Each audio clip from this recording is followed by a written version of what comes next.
শনিবার রাতে চট্টগ্রাম বিশ্ববিদ্যালয়ের ২ নম্বর গেট সংলগ্ন একটি ভবনের ভাড়াটি এক ছাত্রীর সঙ্গে ভবনের নিরাপত্তারক্ষীর বাগবিতণ্ডার জেরে শনিবার মধ্যরাত থেকে রোববার বিকেল পর্যন্ত শিক্ষার্থীদের সঙ্গে স্থানীয় গ্রামবাসীর রক্তক্ষয়ী সংঘর্ষ হয়।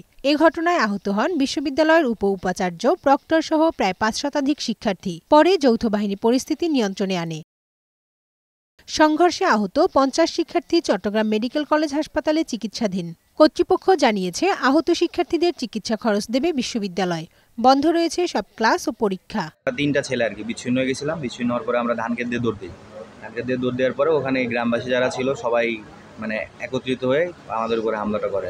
সংঘর্ষের পর থেকে বিশ্ববিদ্যালয় ও আশপাশের এলাকায় ১৪৪ ধারা জারি করা হয়েছে। নিরাপত্তা রক্ষায় টহল দিচ্ছে সেনাবাহিনী ও র্যাব সদস্যরা। এ ঘটনার সুষ্ঠু বিচার দাবি করেছেন শিক্ষার্থীরা। স্টুডেন্টদের নিরাপত্তার জন্য আমাদের স্থায়ী একটা সমাধান আসলে দরকার। এদিকে ময়মনসিংহে বাংলাদেশ কৃষি বিশ্ববিদ্যালয় ক্যাম্পাসে অবস্থান নিয়ে বিক্ষোভ করছে শিক্ষার্থীরা। সকালে বিশ্ববিদ্যালয়ের KR মার্কেটের সামনে অবস্থান নেয় তারা। হামলাকারীদের শনাক্ত ও ঘটনার সুষ্ঠু তদন্তের দাবি তাদের। শিক্ষার্থীদের কেউ কেউ হল ছাড়ছেন। এর আগে রোববার কম্বাইন্ড ডিগ্রির দাবিতে আন্দোলন করে শিক্ষার্থীরা। তাদের উপর হামলা চালায় বহিরাগতরা। রাতে বিশ্ববিদ্যালয় প্রশাসন অনির্দিষ্টকালের জন্য বিশ্ববিদ্যালয় বন্ধ ঘোষণা করে।